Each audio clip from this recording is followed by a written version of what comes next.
Hi there, this is Adi from Adi Trinity Music, and in today's video I am going to be teaching you how you can change your own violin or viola strings.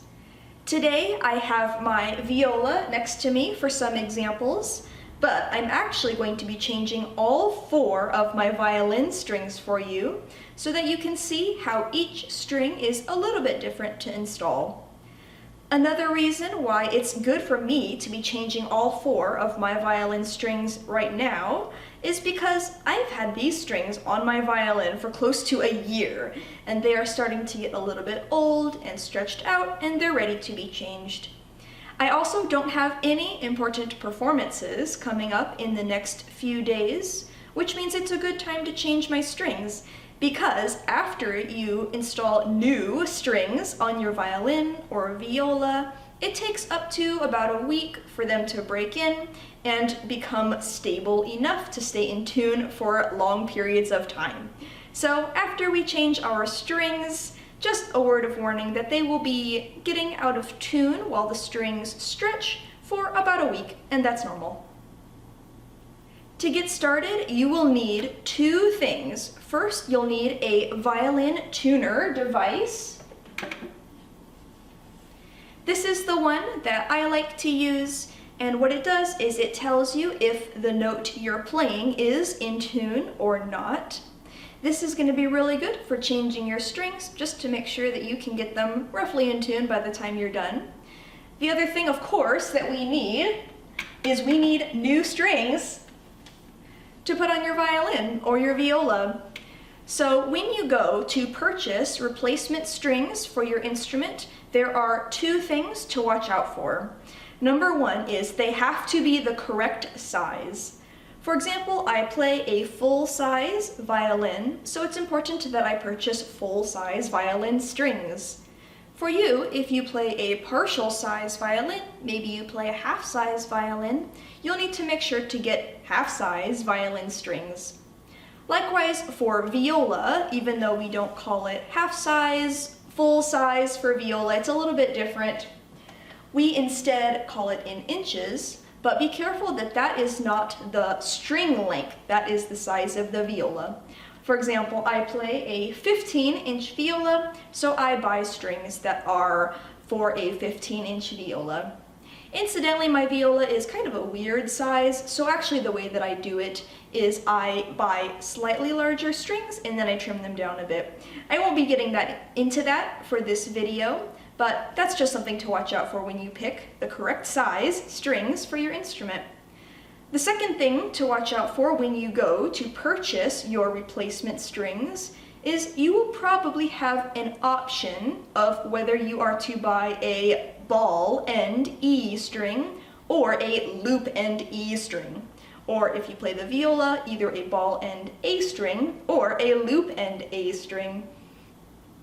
It is the most common to have a ball end, but later in this video I will be showing you what both look like, because my violin actually has a ball end E string, while my viola has a loop end A string.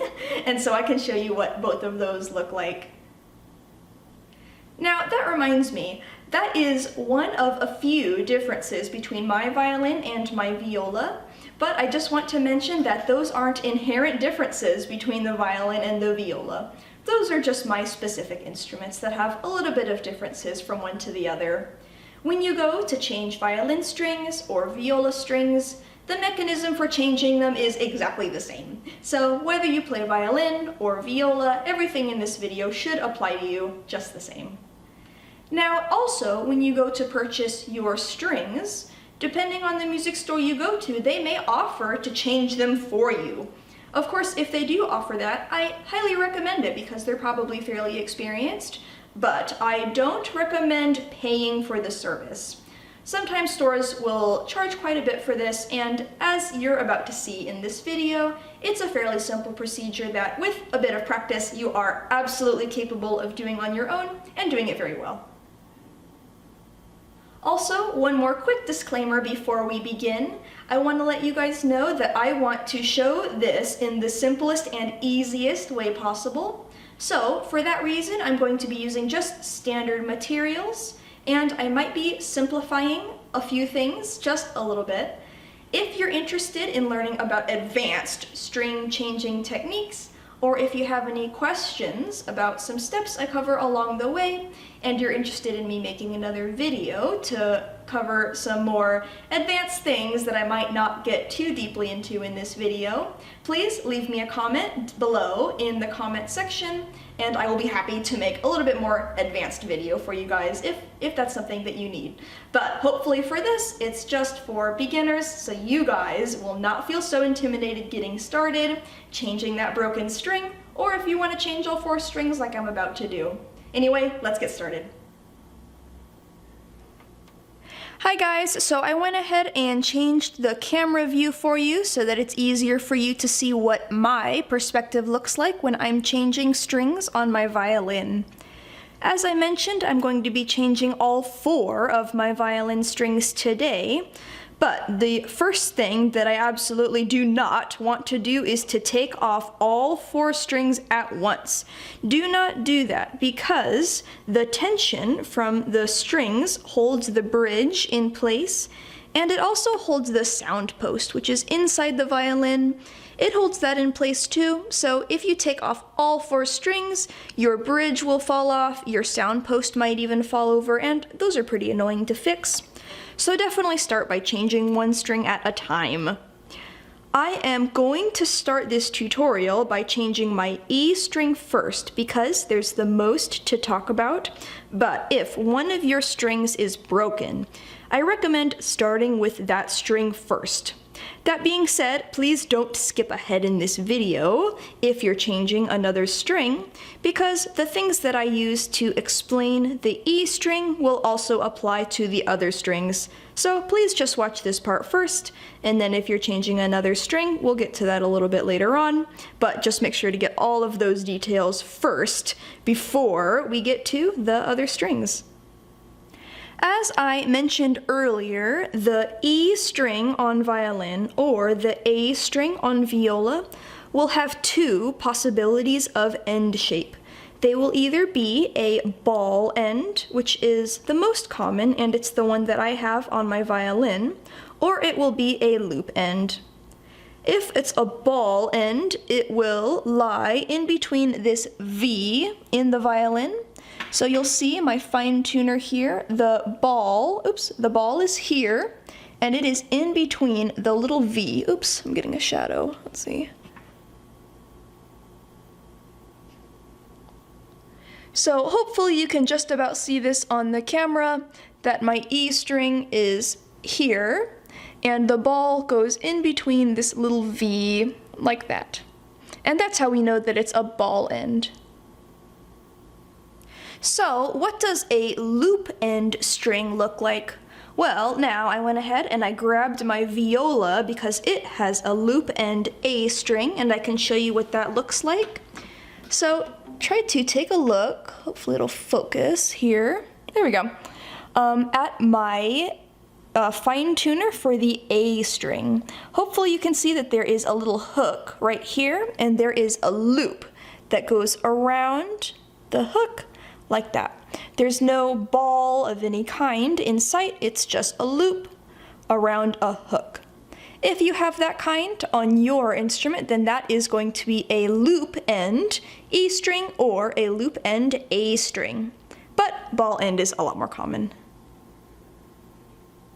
So now I have my violin here again, and I want to show you one more thing about the E string before I start to change it. And that is to look carefully here at the bridge. On the E string, you'll see this little yellow string protector that is on the bridge. That is to help keep the bridge from getting too deep of a little rut from the pressure of such a thin string that's cutting into the bridge. It's just good to notice this now because later on when we change the E string, it'll probably have one of these little string protectors as well, and we're just going to make sure to put that in the exact same place. My viola actually doesn't have this on the A string because my viola has kind of a a special type of string protector in the bridge itself, but it's not a big deal, but you might see that. So we are ready to start changing that E string. So the first thing we're going to need to do is to remove the E string. So you want to find the peg corresponding to the E string. If we follow that up like this, you can see that this is going to be the E string peg. It's always going to be the one on the right and on the bottom. Next, we're going to loosen it, and be very careful to notice which way we turn the peg to loosen it. The top will come towards you and the bottom will go away from you. If it's helpful, you can also think of this as being counterclockwise, like this. So, also notice when you loosen the peg and you make the string a little bit more loose, the pitch will become more flat. So I'm going to pluck it here and turn the peg to get it loose, and you'll hear like that. So of course when you tune your violin, you will stop a little ways before this and get it in tune, but we're not stopping because we are taking the string all the way off. So you can kind of watch with my hand here, I'm keeping the string a little bit taut. That is to make sure that the string doesn't get tangled up in the peg box. If you don't pull at it a little bit here, it could just kind of go in circles and it can be hard to take it off. So I'm holding it taut with my other hand, loosening it all the way, and eventually the string is just going to fall right out of the peg box, like this. And there it is. So it just fell out. Oops, where is it? Right here. You guys can kind of see that. Oh, that is hard to see because that is a thin string and it's very tangled. Anyway, it fell out of the peg box and it is here in my other hand now. My violin just did this on its own, but let me show you what the second step is, and that's down here. It fell out. The ball fell out of this area because it's in my other hand now. You can't see that because it's very thin. There we go. So you can see dangling over here, I have the ball and the string is totally gone. If you have a hard time getting it out of here, just pull on it a little bit and just make sure that the string comes all the way off. I am going to keep this string as a spare in case my E string ever breaks in the future. And so I'm going to put this string away and grab my new E string to show you how we put the new string on. Now don't go taking off the rest of your strings. Let's make sure to do only one string at a time. I went ahead and I grabbed my new E string. This is actually kind of a funny one because this brand is unusual in that it has this kind of funny spiral here. If you can see that on camera, it's right there. Most string brands don't have that. This is just a cool new one that I am trying out called the Varkol Amber E string. Yours probably won't have this coil, but mine does because it's kind of fun. So the first way that we want to put the E string in, I'm going to cross my legs so that I can get a bit of a table. I guess if you have your own table, that could be a good way to do it. But to put the ball end in first. If you have a loop end, just hang out because in a bit I'll show you how to put a loop end string. So here is my ball end, and I am going to put it right through this little V in the tuner like that. Again, not totally sure how much it's picking up. There we go, that works. Yeah. So I have the ball going through, again, going through the tuner, just like that. And then again, I have my funny spiral thing that you probably won't have unless you're also trying out this string, which I recommend. It's kind of a cool one. So this interjection is just for those of you who have a loop end string. I just wanted to quickly show you how it is different from a ball end string. So I'm going to loosen this one for you so I can show you. This of course is my viola with the loop end string. And you can see that it is a little loop like that. And instead of putting the ball through the little V, we just put the loop on the hook like that, and then everything else that we're about to do is going to be exactly the same, so stay tuned. Then, this is kind of a tricky part because you gotta sort of hold it taut a little bit. So my left hand right now is holding the string down, and my right hand is going to take the other end of the string, and you'll see in the peg, the E string peg, remember is this one here. You can tell which one it is because there's no string on it. We're gonna put it through the little hole. And this is the part I was unsure how it would show up on camera. Oh my gosh, you can see it. Do you see the little hole there in the string? We're gonna put this end of the string through that little hole. This might be a little hard to see for a second so that I can move it. And since my other strings are already there, I'm gonna make sure that since the E string is on this side over here, that I move the hole kind of across and stick it in like so, like that. And you can tell that it's all the way through because I can just about see it sticking through the hole. So now we start to tighten it and hope it doesn't fall out of the hole. I actually normally do this a little bit differently on my own, but again, I wanted to simplify it for you guys. There we go, and we go ahead and tighten it a bit. I'm still holding it taut. So as we start to tighten the string, make sure to do this very slowly. You'll notice that the string gets a little bit more tension as you tighten the string. Let's see, oh good, and then here's the part where we do the string protector. This is sort of annoying because the string protector on this brand is clear, which is nice because then it's subtle, but it's hard for a tutorial. I have no idea if you can see this little string protector here. We saw already the one on my old string, but we're gonna just slide that onto the bridge. If you can see that at all, I have no idea. But anyway, there's a string protector on the E string on the bridge. And now we're going to tighten the string very, very slowly. Still very loose. Tighten a little more. Still very loose.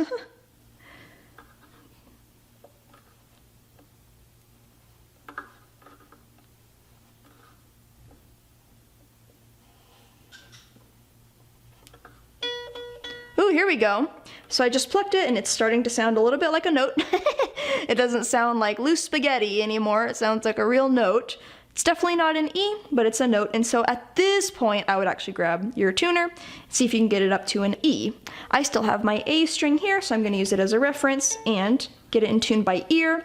But again, I'd probably recommend, if you're a beginner, to try it with your tuner first.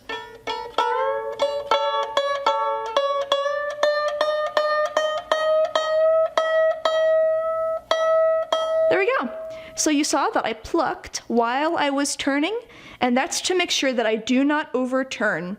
It's okay to underturn, but if I keep going and I didn't notice that I already hit E, my new string would break and then I would have to change it again.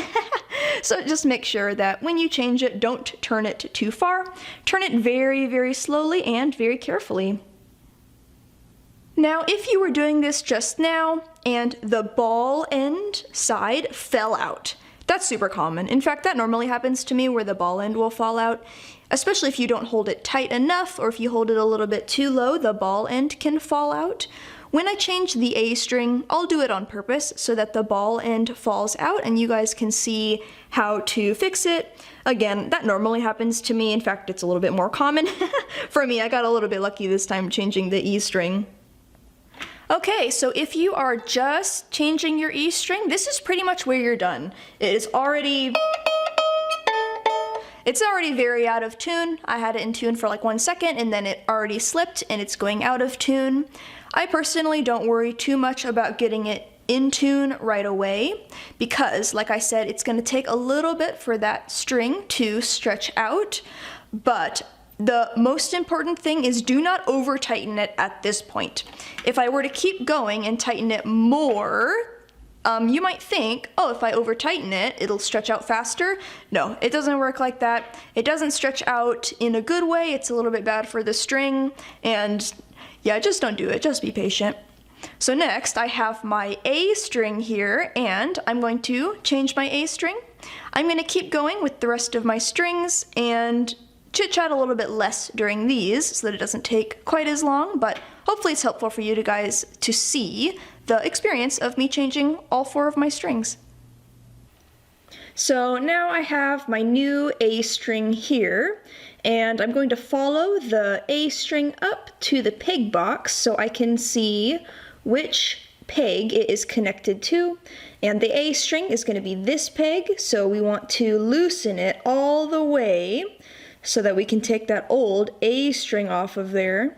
And the reason why you can't hear me plucking in this recording is because my audio got messed up in this when I was recording this, and so I am adding audio after the fact. So you won't be able to hear me plucking, but that's okay. You can kind of imagine it, and you can, of course, try it out on your own violin as you're changing your strings. So after I've taken the A string off of the peg, then it is a little bit stuck down here at the ball end, but that's okay. If we just gently pull down a little bit, we can go ahead and just remove that completely, just like this. So now I have my new A string here, and I'm going to go ahead and unravel it from the packaging. One kind of annoying thing that can happen is if you're putting on a spare string that's already been on the violin in the past, the top's going to look all curly like how it does when you take off your string, so it can be a little hard to install. And actually, one other thing I wanted to let you guys know right here is when you go to put the ball into that little V of the fine tuner, sometimes you might encounter a problem where the winding on the ball end of the string is so fat that it does not fit into the little V of the fine tuner. And there's kind of a useful trick that you can do if you absolutely cannot get the string in there, if it's just not fitting. I've seen this on a couple of student violins. My violin, I don't really have that problem, but let me show you an interesting trick that you can do if you absolutely cannot get this end of the string into the fine tuner. So this may look a little bit violent, but this is a butter knife fresh out of my kitchen, and it is clean, of course. One thing that you can do is you can take the tip of the butter knife, and it is just the perfect thickness to fit in between that little V of the fine tuner. If you have something like a butter knife to very, very gently pry apart those prongs, then it'll help you to be able to get that string in there. So now I went ahead and I put my A string into the fine tuner end, and I'm pulling it up, making sure to keep it nice and taut, and the very top of the string is going to go into that little hole in the peg. And again, I'm sorry that every once in a while you can see my mouth moving in this video, and it is not coordinated with what I'm saying right now. And again, that's because I'm filming this after the fact, but I didn't want to refilm the whole thing with old strings, and so we have a little bit different footage and a little bit different audio. So anyway, here I have the string, and I've just gotten it through the hole in the peg. It's a little bit hard to see in this video, but once you get it all the way through, you can start to tighten the peg and turn it in this direction to get it nice and tight. And you'll notice that the tension on the string very gradually increases so that it gets a little bit more tight. So earlier I said that I would do this, where I wanted to show you what happens if the ball falls out. Oops. So say you're doing this and the ball end falls out of the fine tuner. That is totally fine. It's not a big deal. Normally when I tune my strings, that happens anyway, either if I'm not holding it tight enough, or sometimes I just don't really care to keep it in there, because you can just go ahead and snap it back into the V, just like this. And then maybe hold it while you go ahead and tighten the string the rest of the way. Oh, that's right, yeah. So one other thing that you might see is you might have a string protector on your A string as well. If you do, it'll look just like the one on our E string. Just put that on the bridge. Anyway, so now we want to go ahead and tighten it, make sure to please pluck the string as you tighten it so that you can listen, and make sure that you don't go too high. Again, I'm sorry you can't hear it in this video, but I am plucking and the string is gradually going higher and higher in pitch. Another thing that I do in between cuts here is I go ahead and I grab an A tuner out of my case to check and make sure that it's in tune. So here we have a pretty good A. Alright, so as of now, I have my E string on there, I have my new A string on there. My A string's not super in tune, but that's okay because we're going to tune it later when we're done. So next we are moving on to the D string. So we're going to go ahead and loosen it all the way to get that D string off of there. Remember to hold it nice and tight with your other hand so that it doesn't get all tangled in the peg box. And the very tip of the string will kind of spring right on out. There we go. And then we can take it out of the tailpiece as well. So on my violin, you'll notice I don't have fine tuners on the D string or the G string. We'll get another view of that in just a second. But professional violin players normally don't have fine tuners on their D or G strings. A lot actually don't have fine tuners on their A string either. I like to have a fine tuner on my A string because it's easier to tune. For me, it's easier to tune in orchestra. But here is that better view of my tailpiece with the missing D string and G string fine tuners. Your violin might look like this. It might have fine tuners like the A and E string all the way across, or you might actually have fine tuners built into your violin. Either way, it's pretty much the same process. You just go ahead and put the ball through the hole, since there's no V on these ones, since there's no fine tuner. Hold it nice and tight. Unroll the string, try not to let it get tangled, and then we are once again going to put it through the hole in the peg. I also apologize for viola players watching this, of course. For you guys, you will have started with the A string, and then the D string, and then the one that we're on right now is going to be the G string on viola. As you can see, we're doing this with a violin, but as I mentioned at the beginning of this video, all of this will apply to viola in exactly the same way, but you guys are pretty smart, and so I think you should be able to figure out the way it looks for you is a little different, because the viola strings are different from the violin. So now we go ahead and remember to hold the string kind of tight so that it doesn't get tangled, and turn the peg. Make sure also to turn the peg in the right direction when you put your strings on.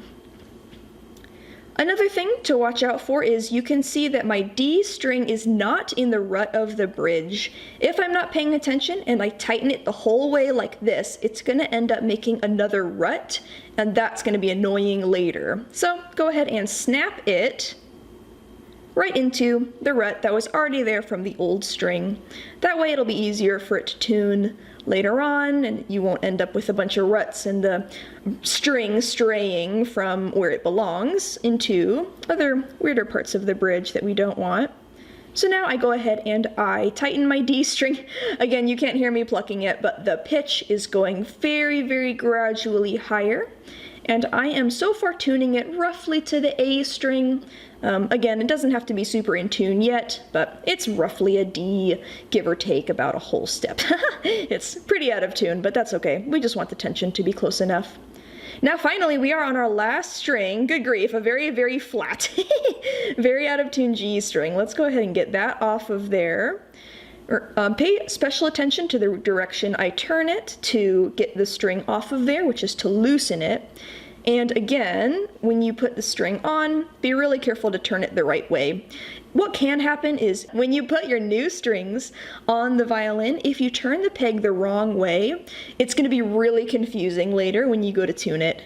If you're interested in me making another video about how you can choose the right violin strings for you and for your violin, I would be happy to do that. So there are so many different choices of brands, there's different gauges, different windings. There are probably hundreds of different options for each string, I might venture to say. Anyway, there's a ton. And if you want a video about that, I would be more than happy to make one about how you can buy the specific brand that works best for you. But once again, we have the very last time I put it in the ball end of my tailpiece, and now I'm putting the tip of the string through the peg, and I am going to start turning it in just a second here. Another thing to watch out for is while you turn it, you probably won't have to push in to the violin very much because the peg is kind of designed in a special way where when you turn it, it kind of goes into the violin anyway. But if you're doing this and you notice your peg is slipping like crazy and the string is just going loose and it's not staying, you can push, just like I'm doing there, you can kind of push the peg into the peg box. Of course, always be very gentle about it, but you can go ahead and push it in a little bit if it keeps slipping. So now I'm going to go ahead and get it roughly in tune. So yeah, as of now, I have all 4 of my new strings on there, G, D, A, E, like that, and they're not in tune. You're not missing out on much by not hearing the sound there, and that's okay. It's not very in tune, but at this point, what you would do is go ahead and tune your violin the way that you normally would. Like I mentioned earlier, you should definitely have a violin tuner on hand, or if you're able to do it by ear with a piano or whatever works best for you, now would be the time to go ahead and get that violin the rest of the way in tune. And as a final little warning, remember that these strings are going to be slipping like crazy for the next week. So please remember to be patient with them. Just try to keep your violin in tune as much as you can. So if you enjoyed this video and you found this helpful for learning how to put your violin strings on all by yourself or fixing a broken string or anything like that, please leave a comment down below in the comment section and let me know what else I can help you with having to do with changing strings or anything to do with the violin or the viola. I hope you found this video helpful, and if you did, please subscribe to my channel and I will see you in the next one. Bye!